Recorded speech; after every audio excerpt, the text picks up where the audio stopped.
all my dear student friends. Welcome to this session. We are studying the subject power engineering and refrigeration. We are going to start the third unit, that is air compressors. So we have studied the first two units related with the IC engines, and we have seen that the IC engines are nothing but the power producing devices.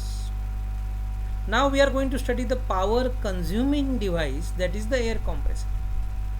The air compressor is a power consuming device.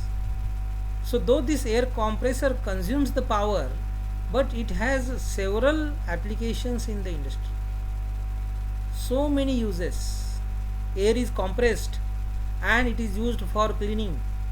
It is used to fill the compressed air, high pressure air in the tires of the vehicles. It is used for tightening the nuts and bolts. It is used for spray painting.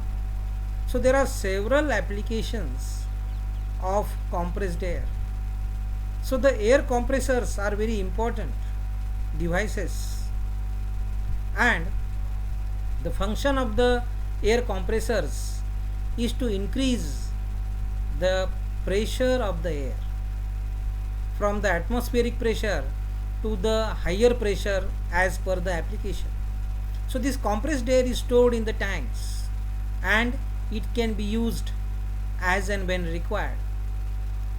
So let us study the applications of the compressed air, or the need or the uses of the compressed air in detail, one by one.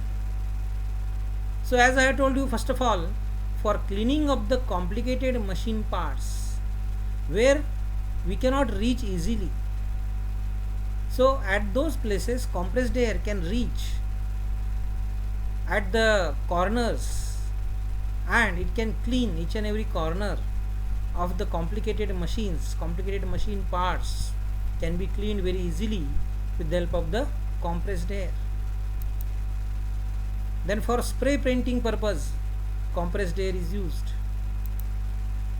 For the tightening of the nuts, compressed air can be used. If you used compressed air for tightening of the nuts, then you will find that the nuts will not get over tightened. At the same time, the tightening will be appropriate up to the required level, and this will increase the life of the nuts and bolts of the threads. The threads will not slip. So that is the important advantage of using the compressed air for tightening the nuts to produce blast in the blast furnaces. So these furnaces, in order to run these furnaces, first of all we have to produce the blast. So this blast cannot be produced without the help of the compressed air. Then in supercharging of the IC engines, we are using the compressed air. In supercharging, we are supplying the air to the engine which is already having high pressure. So we are increasing the pressure of the air and then it is supplied to the IC engines. Already we have studied the supercharging of IC engines. So for that purpose also we use the compressed air. Then for operating the gas turbines, we require the compressed air. So the next chapter is nothing but the gas turbines. So in that chapter we can study in detail that how compressed air can be used in the gas turbines. Then for atomized supply of fuel in the CI engines, we already studied this point in the previous chapters, that we have to supply the fuel in the CI engines at a very high pressure and in an atomized condition. Very fine minute droplets, atomized droplets of the fuel has to be sprayed inside the combustion chamber against a very high pressure, and for that purpose we need the compressors. Then the operation of air brakes of automobiles and locomotives. So in order to have the urgent braking, we are using the air brakes in the automobiles and the locomotives. So these brakes operate very urgently, that is the important feature of the compressed air of the pneumatic machines, that they work very fast. So urgent braking is possible by using the compressed air in automobiles as well as locomotives. Then for operation of tools like pneumatic drills, riveter, hammer, etc. So some tools are also operated with the help of the compressed air. Some motors can also be operated by using the compressed air. Pneumatic motors are also using the compressed air. And the driving of air motors in coal mines, I have told you that the pneumatic motors or the air motors are used in the coal mines also. So in the coal mines, we are using the air motors. For driving these air motors, the compressed air is required. Compressed air which is stored in the tanks can be used to operate the air motors which are used in the coal mines also. So these are the important some of the applications or the uses of the compressed air. Now let us go ahead to study the classification of air compressor.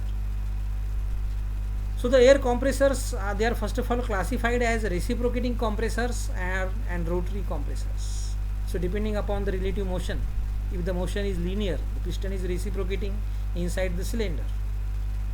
So when the motion is linear, reciprocating motion, responsible for the compression of the air, those compressors are called as the reciprocating compressors.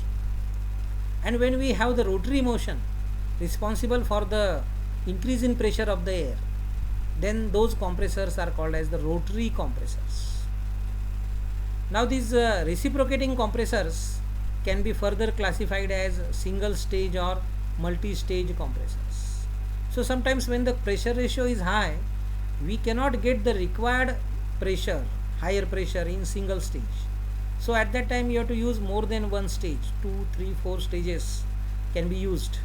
So in series of the compressors are arranged in series, and then we increase the compression ratio, the pressure is increased again and again.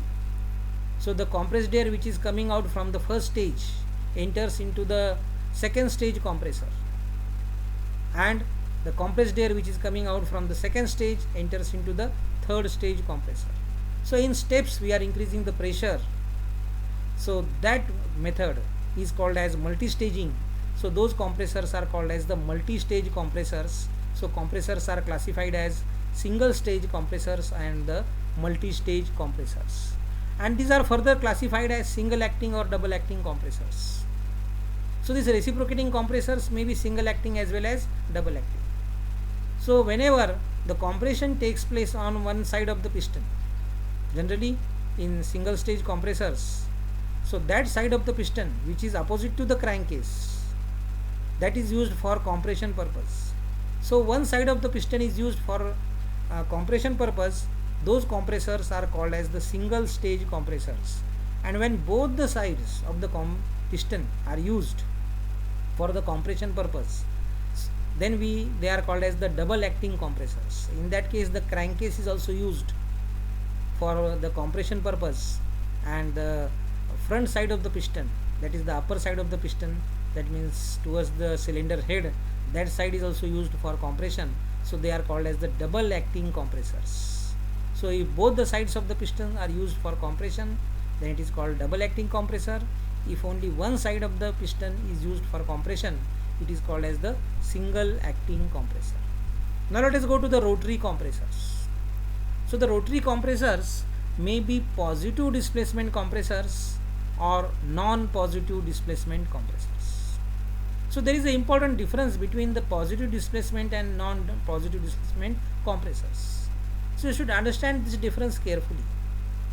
So in case of positive displacement compressors, the compression takes place due to the decrease in volume.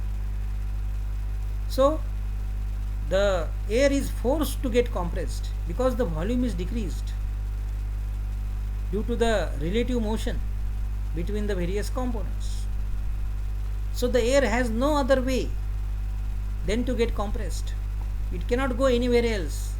So when the space is reduced, when the volume is reduced, the air has to get compressed, and therefore the compression is called as the positive compression, positively compression takes place. So therefore these compressors are called as the positive displacement compressors. So due to the displacement of the parts and due to the relative motion of the parts, positively compression takes place. Therefore these types of compressors are called as the positive displacement compressors. Now other type of compressors are the non-positive displacement compressor. We don't call negative displacement compressor, but we call it as the non-positive displacement compressors.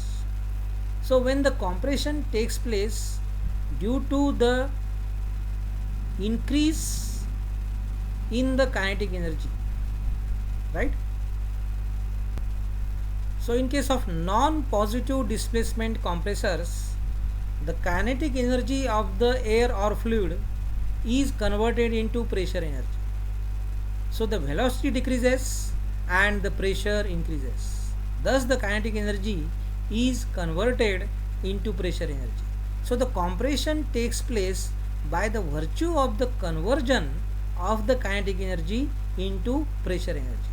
So this is possible by changing the area of cross section available for the flow of the air. So these things we are going to study in detail while studying the types of the non-positive displacement compressors, that is the centrifugal compressor and the axial flow compressors. So all these compressors we are going to study in detail later on with the help of the figure etc.